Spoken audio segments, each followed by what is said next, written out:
necesaria y la conclusión de la historia del judaísmo. Y lo hace de manera magistral. Claro, nosotros por lo general leemos el capítulo 2 del libro de los Hechos y lo vemos más bien en el sentido alegórico de la experiencia. Pero yo lo estoy analizando dentro del contexto histórico, dentro del contexto crítico. Y en ese sentido, estos son los 5 elementos fundamentales que Pedro resalta en su sermón, según Lucas, para producir. Oiga, tenía que haber un poder de convencimiento en lo que Pedro dijo, para con ello convencer a 3.000 judíos, para que dijeran, entonces, ¿qué es lo que tenemos que hacer? Tenía que haber un poder de convencimiento. Claro, nosotros por lo general lo vemos como el poder del Espíritu Santo interviniendo y bregando, y eso es extraordinario, es fantástico, pero hay que verlo con el poder de la persuasión de la historia. Hay que verlo dentro de ese contexto crítico, de ese análisis crítico, para concluir que Pedro tuvo que presentar una serie de evidencia contundente, con una argumentación bien fuerte, para lograr que 8.000 judíos, en términos de una semana, se juntaran con ellos para decir que Jesucristo es el Mesías. Fíjense qué cosa extraordinaria encontramos y descubrimos dentro de nuestra raíz. Ahora, ¿por qué Pedro lo hace de esta manera? ¿Por qué Pedro elige este estilo? ¿Y por qué Lucas elige este estilo literario para presentar el sermón de esta manera?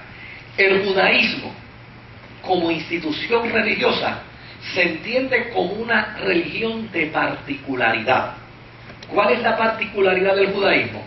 Su monoteísmo, y partir de la premisa de que ellos son el pueblo elegido de Dios y que no se ha elegido a ningún otro ¿qué? No se ha elegido a ningún otro pueblo. O sea, el judaísmo se entiende a sí mismo como una religión de particularidad, pero a la misma vez que se entiende una religión de particularidad, se entiende como una religión de universalidad. ¿Por qué se entiende como una religión de universalidad?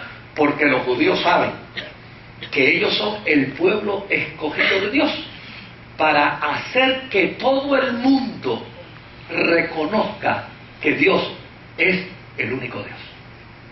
Miren qué interesante. Esa es la particularidad dentro de la universalidad del judaísmo. ¿Qué fue lo que hizo Pedro? Pues Pedro agarró la tesis de ellos para decirle, señores, en el Cristo que nosotros proclamamos está el sentido filosófico más claro de la particularidad judía y de la universalidad judía. Porque Cristo sigue siendo particular. Porque viene de ¿qué? Viene como resultado de la promesa de Dios a Abraham. Y viene de la descendencia de David. Como ustedes esperan que venga ¿quién?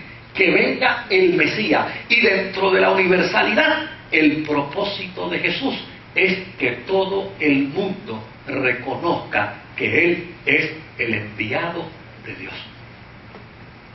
¿Se da cuenta lo contundente que fue el mensaje de Pedro?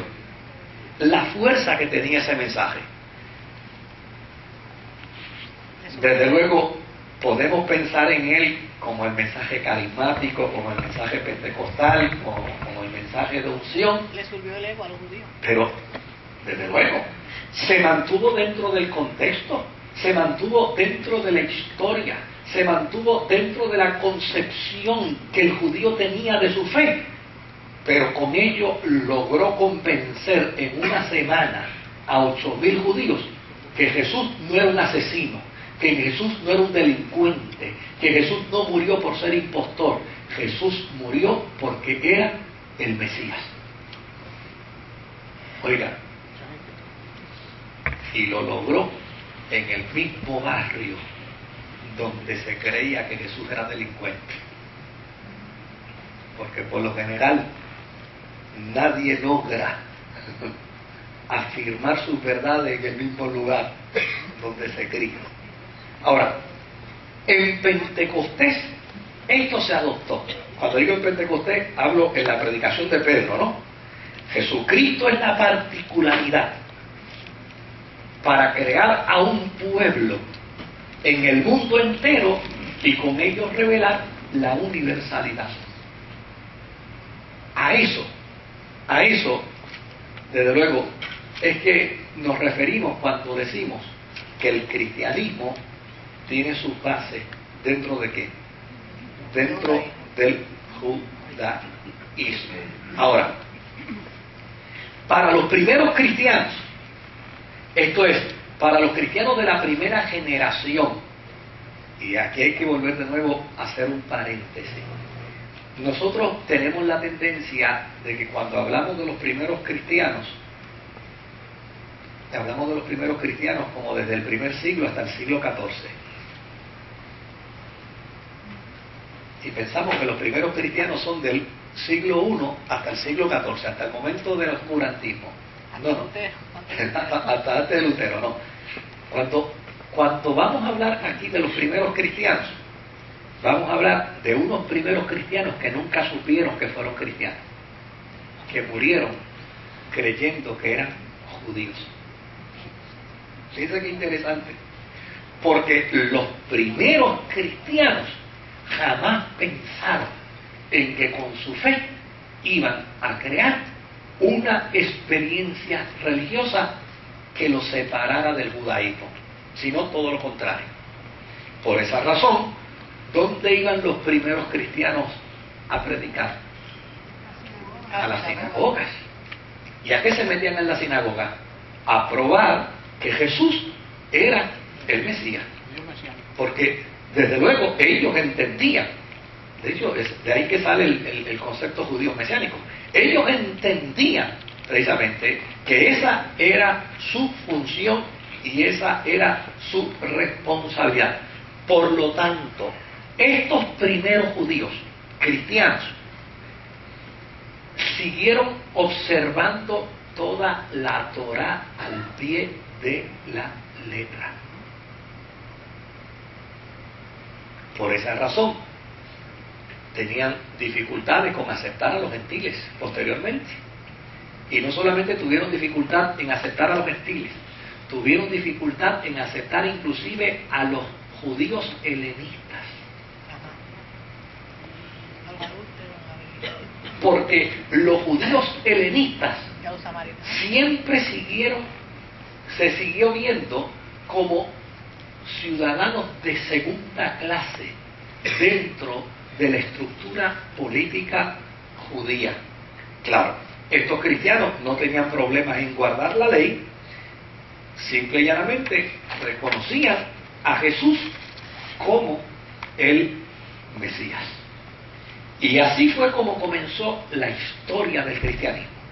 La historia del cristianismo comienza con un Jesús que viene a cumplir la ley, con unos cristianos que nunca supieron que eran cristianos, desde el punto de vista de lo que hoy es el cristianismo, sino un grupo de individuos que creció como resultado de la evidencia que Pedro probó. Por eso es tan importante cuando Jesús le dice, Pedro, sobre esta verdad yo edificaré mi iglesia. Porque la predicación de Pedro, mire, fue magistral. Tal vez uno de los discípulos que menos escolaridad tenía, el que tal vez más dolores de cabeza le dio a Jesús, el que más dificultad presentó dentro del proceso del discipulado, de repente se convierte en el mejor apologeta, en el mejor defensor de la fe mesiánica. Y con su argumento fundamental, logra introducir la fe cristiana dentro del judaísmo paralelamente. Y esos primeros años de la iglesia cristiana, simplemente la resistencia de los judíos era